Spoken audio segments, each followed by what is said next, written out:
Do you have time for a couple more questions, dude? If not, I mean, we'll catch you at a different time. Okay. Yeah, no. Yeah. One question. I got a little more time. Liz in Falls City DM'd me, and she asked me to ask you, what is the obsession with Waffle House? And I already know this because I love Waffle House myself. Oh, my gosh. You see, that's the thing. If you know it, man. It is, Waffle House it's not only is it a great restaurant, and, see, I'm a big greasy spoon guy. I love diners. You put me in any diner, and I'm just going to fall in love with it. We went to New York a few years ago, and I had to hit up as many diners as I could while I was there, just because I just love the feeling of it. I love I love how every single menu item comes out on its own plate. If you get hash browns, eggs, and sausage, you're going to get the hash browns on one plate, the eggs on one plate, and sausage on another plate. And it's going to fill your entire table. It's unnecessary, but that's one of the things about it that I love. If you Waffle House go ahead, I'm sorry. Waffle House, it's cheap, it's delicious. And, if you're from the South, I am, I was raised almost my entire life in Nashville. So, it's just you get it. It's kind of it's a part of the culture down there. And then from a personal standpoint, I also have a personal to the place because from about 7th grade on until about college, every Saturday morning, me and my father would go and we'd get Waffle House. And if we were on the road traveling, we would stop at whatever Waffle House is close by.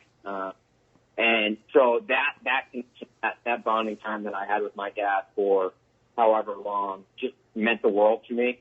And it's something that I cherish. And I think it's just being able to be at Waffle, no matter what state, no matter where we were, they're all the same, and they're all... It's unbelievable. They're all the service, the same menu, everything. And, I just love it. And for the past 3 years, living out here in Orange County, we haven't had one. And so it's been eating at me so much. And every time I get back to Nashville or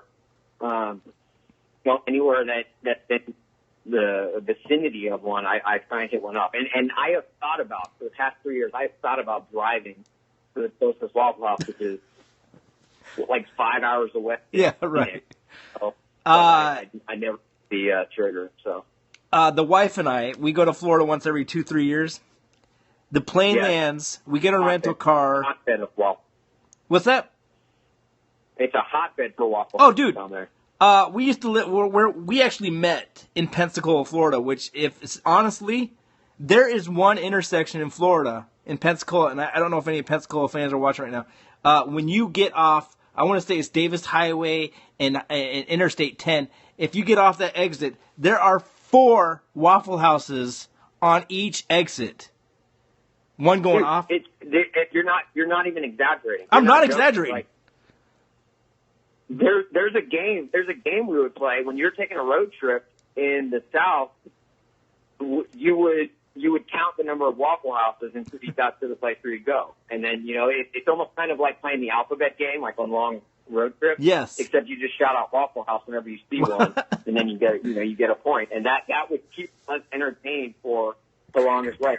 And that's stopping at the Waffle House to grab a bite. Yeah, so we'd fly into Florida, and the second the plane would land, we get a rental car, and the second we get in the rental car, Siri, where is the freaking Waffle House? Dude, it's the best restaurant. If you're eating a freaking patty melt, or if you're eating waffles or pancakes, it's gonna be good, and it's cheap. Yeah.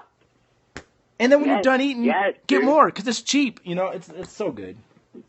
I'm drooling over. Do you have a go-to? Do you have a go-to order? Oh, dude, I don't, because I'm the guy who doesn't. I look at the pictures because they have pictures on the menu, by the way, and those menus, they have 14 different diseases on each one of them because they're so dirty. They don't wash them off. But you look at the photos and you're like, I want part of that one and part of that one, and you don't even have to. You don't have to know how to read, and you just say I want part of, and they bring you 16 plates, and it's like, man. If Waffle House was watching right now, they'd be giving us money for some endorsements. I know, right? I will say this: they did start following me on on like Instagram or Twitter the other day, and it was honestly it was a dream come true. It's reason for living. I think my career, I'm gonna retire on that. It's the reason for living. Have you ever, if you could watch the Titanic at a Waffle House, would that make your dream come true? I think I'd internally combust. Like, what's the fascination there? I don't even know what would do.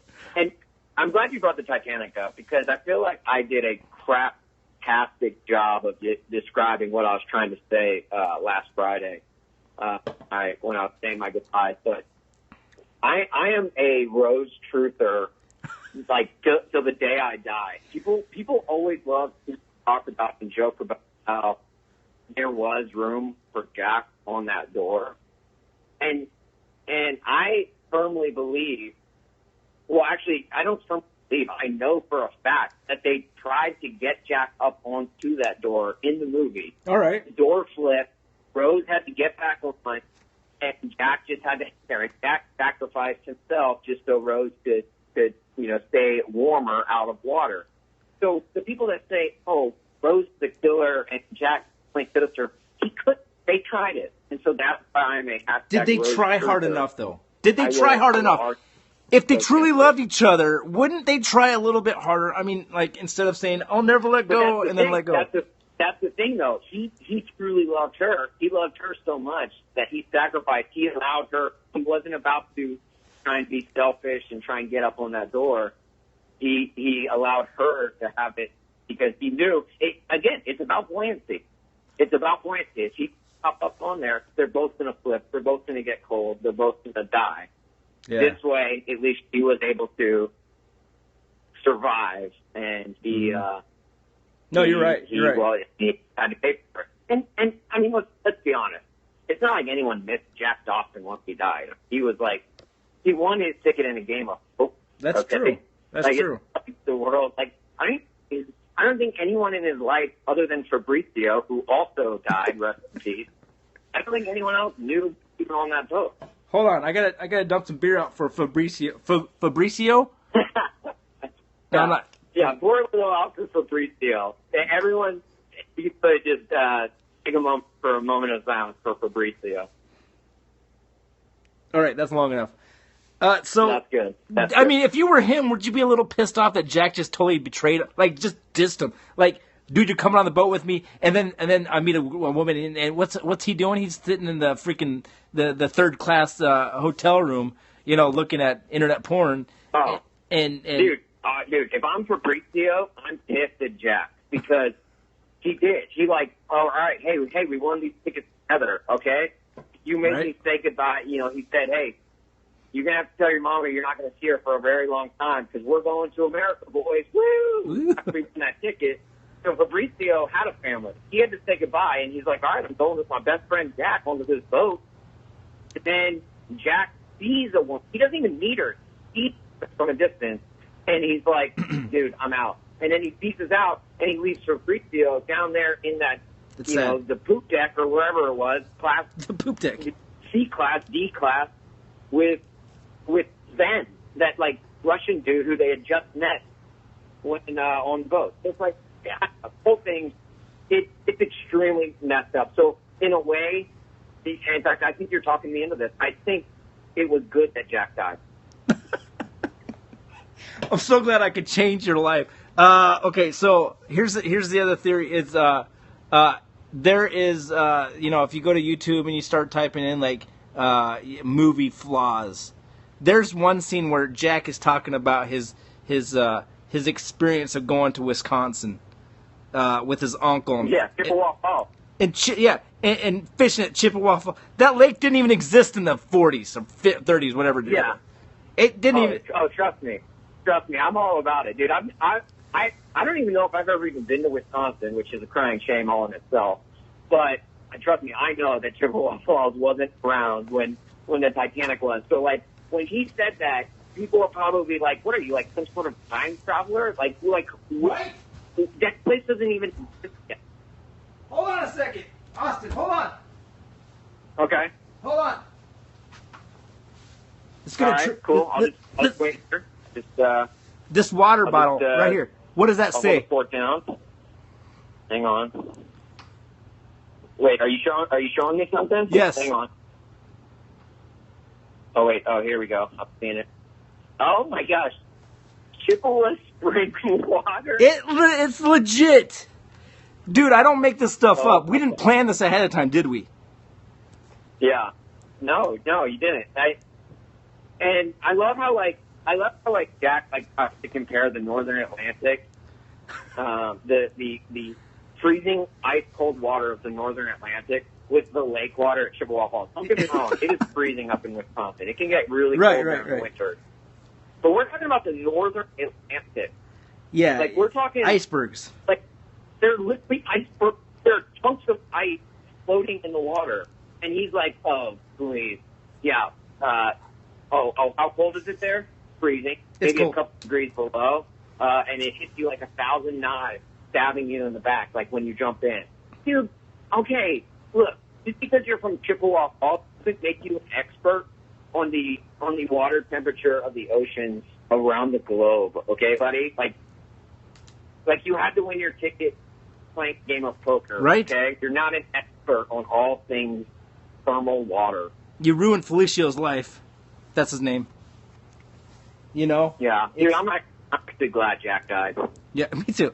The other thing is, and this is kind of like if we're talking conspiracy theories. I watched a documentary. I hope it's still out there on Netflix. If you really like the Titanic and you're really interested in that stuff, there is a documentary on the whole reason why the guys couldn't see the icebergs. Ooh, the theory is it's called a cold water mirage.